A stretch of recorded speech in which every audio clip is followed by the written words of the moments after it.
magbibigay tayo ng gamot doon sa ating Rhode Island fried chicken. Dito natin guys ilagay sa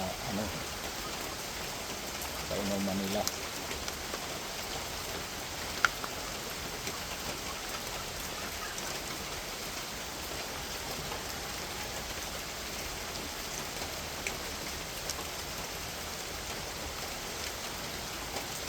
Na to, final dose na ito nila. Sasamutang lingko na naman ulit.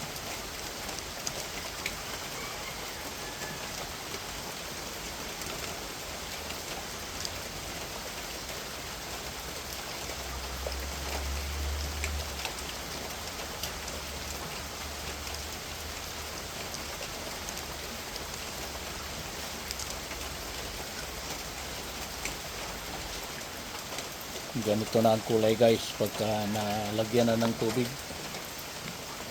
Ngayon ilalagay na natin ito doon. Ganda hulog-hulog pa.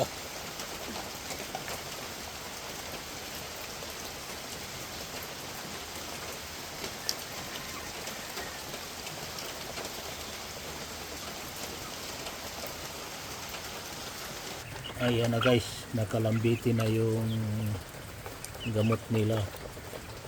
Kaya iinom na lang sila diyan.